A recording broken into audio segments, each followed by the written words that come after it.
पहले कुछ प्रश्न। पहला प्रश्न, आपकी ओर देखने से निष्काम कर्म का चमत्कार नजर आता है, लेकिन अपनी ओर देखने से वह एक असंभावना जैसा दिखता है। ऐसा क्यों?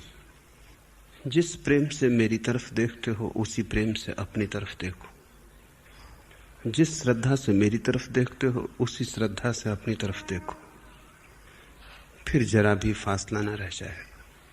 फिर तुम्हें अपने भीतर भी वही दिखाई पड़ेगा जो मेरे भीतर दिखाई पड़ता है। प्रेम की आंख चाहिए। असली बात श्रद्धापूर्ण हृदय, प्रेम से भरी आंख। लेकिन इस संसार में सबसे कठिन बात यही है, अपने को ही प्रेम से देखना। दूसरे के प्रति प्रेम रखना कठिन है, इतना कठिन नहीं। दूसरे के प्रति श्रद्धा रखना बहुत कठिन है, पर फिर भी असंभव नहीं। सध जाता है, सधते सधते सध जाता है। लेकिन अपनी तरफ श्रद्धा के भाव से देखना बड़ी असंभव सी बात लगती है। लेकिन जिस दिन वो असंभव घटता है उसी दिन जीवन में कुछ घटा ऐसा जानना। आंखें दूसरे को तो देख पाती क्योंकि दूसरा बाहर है, स्वयं को नहीं देख पाती क्योंकि स्वयं तो आंखों के भीतर छिपा है। वहां जाने के लिए तो आंख बंद करनी होगी। दूसरे की तरफ जाने के लिए तो यात्रा करनी पड़ती है जीवन ऊर्जा को। अपने तक आने के लिए सब यात्रा छोड़नी पड़ेगी। शांत और स्थिर होकर बैठ जाना पड़ेगा। उस स्थिरता के क्षण में ही स्वयं से मिलन होगा। बहुत कठिन है लेकिन असंभव नहीं, घटता है। और ये मैं तुमसे कहूंगा, जब तक वो तुम्हारे भीतर न घट जाए तब तक तुम कितनी ही श्रद्धा करो किसी पर, उससे सहारा भला मिले, उससे मंजिल पूरी ना होगी। अपने पर श्रद्धा लानी होगी। कठिनाई और भी बढ़ गई है क्योंकि तुम्हारे तथाकथित धर्म गुरुओं ने, तुम्हारे महात्माओं ने तुम्हें स्वयं की निंदा सिखाई है, तुम्हें स्वयं का अपमान सिखाया है, तुम्हें स्वयं को ही तिरस्कृत करने की भावना सिखाई है। उन्होंने तुमसे यही कहा है कि तुम महापापी हो, चोर हो, बेईमान हो, झूठे हो, अंधेरे में हो, हिंसक हो। तुम्हारे भीतर उन्होंने नरक को चित्रित किया है, अग्नि की लपटें ही लपटें बताई। तुम्हारे भीतर स्वर्ग के राज्य की तरफ तो उन्होंने इशारा नहीं किया। कभी कोई जीसस, कभी कोई बुद्ध, महावीर इशारा करता है, लेकिन वो आवाज खो जाती है लाखों महात्माओं के शोरगुल में। महात्मा का सारा धंधा इस बात पर निर्भर है कि तुम्हें निंदित करे। तुम जितने निंदित हो जाते हो, जितने भयभीत हो जाते हो, जितने घबरा जाते हो, उतना ही तुम महात्मा की शरण में चले जाते हो।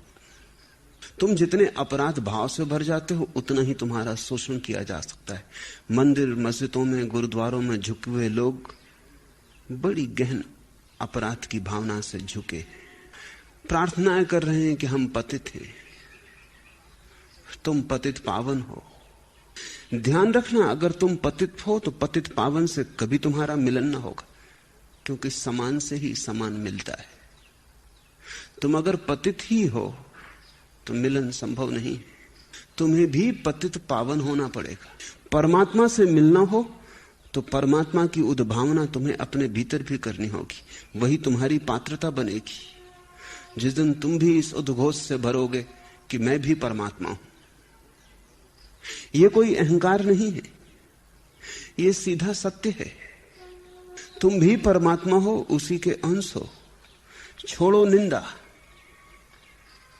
छोड़ो अपने प्रति दूषित कलुषित भाव, भूलो नरक को। जैसे जैसे तुम अपने प्रति सद्भाव से भरोगे, अपने को स्वीकार करोगे, वैसे वैसे तुम पाओगे कि स्वर्ग के राज्य के द्वार खुलने लगे। और बड़ा चमत्कार तो यह है कि जितना तुम अपने को पतित समझोगे उतने पतित होते जाओगे, क्योंकि तुम्हारे विचार ही तो तुम्हारे जीवन को निर्मित करते हैं। तुम जितना अपने को बुरा समझोगे उतना अपने आचरण में अपने को बुरा तुम्हें सिद्ध करना भी पड़ेगा, नहीं तो खुद की ही समझ गलत होने लगेगी। तुम अपने को बेईमान समझते हो, इससे और बेईमानी पैदा होती, और बेईमानी पैदा होती, तुम अपने को और बेईमान समझते हो, उससे और बेईमानी पैदा होती। मनस्विद कहते हैं कि अगर पापी व्यक्ति को भी, बुरे व्यक्ति को भी सारे लोग यही याद दिलाएं कि तू पापी नहीं, उसके चारों तरफ की हवा उससे एक ही बात कहे कि तू परमात्मा है, पुण्यात्मा है, अगर पाप हो भी गया है तो वो कृत्य है एक, वो तेरा स्वभाव नहीं है, वो भूल है, वो तेरा कोई स्वरूप नहीं है। तो 1000 काम आदमी कर रहा है, एक भूल हो जाती, इससे कोई पापी नहीं हो जाता। कभी कोई आदमी बीमार हो जाता है, इसलिए बीमारी तुम्हारा स्वभाव नहीं हो जाती। कि कभी बुखार आ गया था तो तुम्हारा बुखार स्वभाव हो गया कि अब तुम जब भी मंदिर में जाओ, जब भगवान को कहो कि मैं बुखार हूं और तुम महाचिकित्सक हो। ये बकवास बंद करो। कभी आदमी बुखार से भर जाता है, कभी क्रोध से भी भर जाता है, पर ये दुर्घटनाएं हैं, ये तुम्हारा स्वभाव नहीं है। ये भूल चूक है, ज्यादा से ज्यादा अपराध इसमें कुछ भी नहीं। कमजोरियां होंगी, पाप कुछ भी नहीं। इन्हें गौण करो, इन पर ज्यादा ध्यान मत दो। अगर तुमने इन्हीं को ध्यान दिया तो इन्हीं को पोषण मिलेगा। तुम ध्यान तो अपने स्वभाव पर दो, अपने निर्विकार पर दो, अपने निर्दोष पर दो। धीरे धीरे तुम पाओगे अपने ही प्रेम में गिरने लगे, अपने ही प्रेम में गिरने लगे, अपने में ही रस आने लगा, अपने ही जीवन का अंतर्गीत उठने लगा, अपने भीतर ही सुवास अनुभव होने लगी।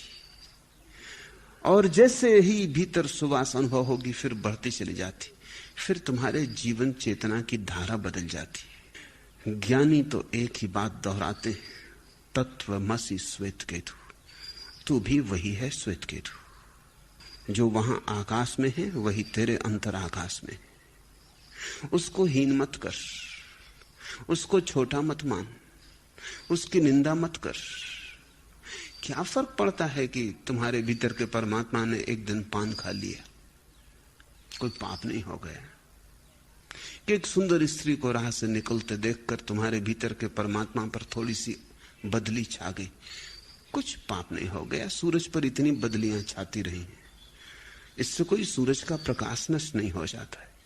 इससे सूरज कोई चिल्ला चिल्ला के रो रो के छाती नहीं पीटता है कि मेरे चारों तरफ बदलियां छा गई, मैं महापापी हो गया। सूरज के सूरजपन में कोई फर्क नहीं आता, बदलियां आती हैं चली जाती हैं। सूरज का सूरजपन शाश्वत है, तुम्हारा परमात्मा भाव शाश्वत है।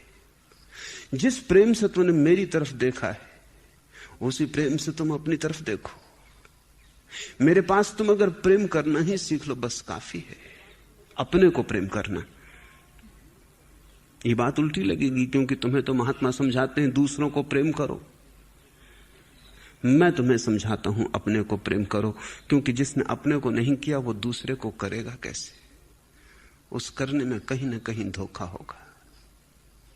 जब घर में ही रोशनी नहीं है तुम उसे दूसरे पर कैसे डालोगे? भीतर का दिया जलता हो तो किसी दूसरे की आंख में भी उस ज्योति की झलक आ सकती है। भीतर का दिया ही ना जलता हो तो तुम दूसरों पर कैसे रोशनी डालोगे? मैं तुमसे नहीं कहता दूसरों को प्रेम करो, उससे ही तुम भटके हो। मैं तुमसे कहता हूं तुम अपने को प्रेम करो। तुम जिस दिन अपने को प्रेम करोगे तुम पाओगे दूसरे को प्रेम करने के अतिरिक्त अब कोई उपाय ना बचा। तुम्हारे भीतर प्रेम की लहरें उठेंगी, उसके अतिरिक्त तुम्हारे पास कुछ बचा नहीं जो तुम दूसरे को दे सको। मैं तुमसे कहता हूं स्वार्थी बनो। तुम्हें परार्थी बनाने वालों ने तुम्हें बिल्कुल बिगाड़ दिया। मैं तुमसे कहता हूं स्वार्थी बनो, क्योंकि स्व का अर्थ जान लेना ही धर्म है और कुछ भी नहीं। स्वार्थ धर्म है, लेकिन तुम घबराते हो स्वार्थ शब्द सुन के ही कि तो बात ही पाप की हो गई, परार्थ। और जिसने जीवन में स्वार्थ ना साधा उसके जीवन में परार्थ कैसे आएगा? जो अपना ही ना हो पाया वो किसका हो पाएगा? जो अपने को भी गरिमा और गौरव से न भर पाया वो किसके गौरव के गीत गा सकेगा? उसके तो जीवन में बीज ही नहीं है। वृक्ष की तो बात ही छोड़ दो, भूमि पर आधार ही न रख रहे भवन कहां खड़ा होगा?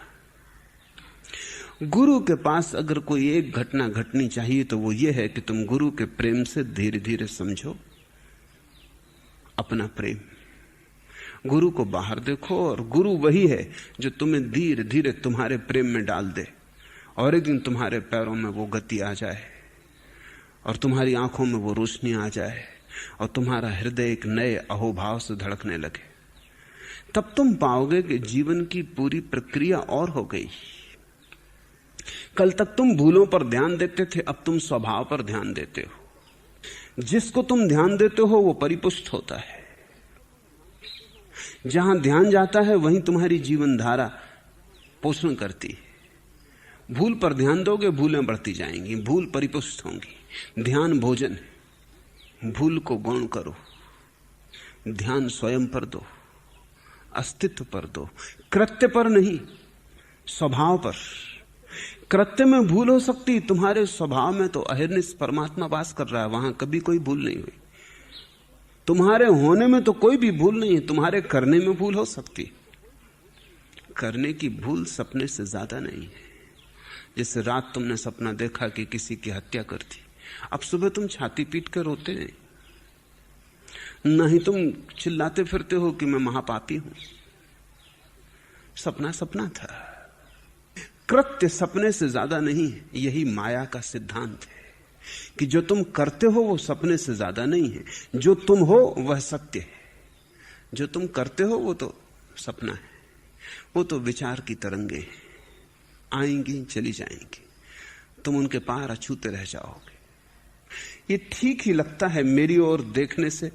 तुम्हें अगर निष्काम कर्म का चमत्कार नजर आता है और अपनी तरफ देखने पर असंभावना दिखाई पड़ती है तो उसका कुल कारण सीधा साफ है। तुम जिस भाव और प्रेम से मेरी तरफ देखते हो उसी भाव और प्रेम से तुमने अपनी तरफ नहीं देखा। जिस भाव से तुमने मेरे चरण छुए हैं उसी भाव से तुमने अपने चरण नहीं छुए। जिस भाव से तुम मेरे सामने झुके हो उसी भाव से अपने सामने भी झुक जाओ, क्योंकि मैं जो तुम्हारे बाहर हूं वही तुम्हारे भीतर भी है। कभी तुम ख्याल करो, अगर तुम अपने ही चरण छूने को झुक जाओ तो तुम्हारे जीवन में कैसी क्रांति न घट जाएगी। तब तुम अपने भीतर परमात्मा को संभाल के चलोगे, जैसे गर्भवती स्त्री चलती। एक नए जीवन का भीतर आविर्भाव हुआ है। एक कदम संभाल के रखती, होश से रखती। उसकी सारी जीवन धारा नए आने वाले शिशु के आसपास घूमने लगती, परिक्रमा करने लगती। और नया आने वाला जन्म मंदिर जैसा हो जाता, उसके चारों तरफ परिक्रमा चलने लगती। तुम अपने ही पैर छू के किसी दिन देखो, कभी अपने ही सामने सिर झुकाओ और तुम बड़े हैरान होगे कि भीतर विराजमान है सम्राटों का सम्राट। तुम व्यर्थ ही भिखारी बने थे, लेकिन तुम्हें भिखारी बनाया भी गया है, क्योंकि जब तक तुम भिखारी ना बन जाओ तब तक पुरोहित का व्यवसाय नहीं चल सकता। तुम भिखारी बनो तो ही मंदिर में जाओगे। अगर तुम सम्राट हुए तो तुम स्वयं मंदिर हो गए। अगर तुम भिखारी बनो तो ही तुम गुरुओं को खोजोगे। अगर तुम स्वयं सम्राट हो गए तो गुरु को खोजने की क्या जरूरत रह जाएगी। ये धर्म है, इतना विराट जाल चलता है धर्म का, वो तुम्हारे भिखमंगेपन से चलता है। इसलिए धर्म तुम्हें समझाया जाता है, तथाकथित धर्म, कि तुम पापी हो, महापापी हो, तुम जमीन पर बोझ हो। तुमने उसको बात स्वीकार कर लिया है। बचपन से यही बात तुम्हें समझाई गई। बच्चा पैदा होता है और दुनिया में एक बड़े से बड़ी दुर्घटना घटनी शुरू हो जाती है। जैसे ही बच्चा पैदा होता है, माँ बाप उसके होने पर जोर नहीं देते, उसके कृत्य पर जोर देते। जैसे बच्चा अगर कुछ करता है तो वो कहते हैं गलत किया, कुछ और करता है तो कहते हैं ठीक किया। जब बच्चा ठीक करता है तो वो उसे प्रशंसा देते हैं, मिठाई देते हैं, खिलौने देते हैं। जब बच्चा गलत करता है तो पीटते हैं, मारते हैं। बच्चे को पहले तो समझ में नहीं आता, क्योंकि बच्चे की भाषा अस्तित्व की होती, करने की नहीं होती। वो समझ नहीं पाता कि मामला क्या है। कभी पीटते हैं, कभी मिठाइयां देते हैं, मैं तो वही हूं। लेकिन कभी पीटने लगते हैं, कभी चिल्लाने लगते हैं, कभी बड़े प्रसन्न होकर गले लगा लेते हैं। बच्चा बड़ी विडंबना में पड़ जाता। उसका मन समझ ही नहीं पाता कि ये राज क्या है, कौन सी तरकीब है जिससे ये सदा प्रसन्न रहे, क्योंकि इनके ऊपर वो निर्भर है। तो धीरे धीरे वही काम करने शुरू कर देता है जिनमें प्रशंसा पाता है, और वे काम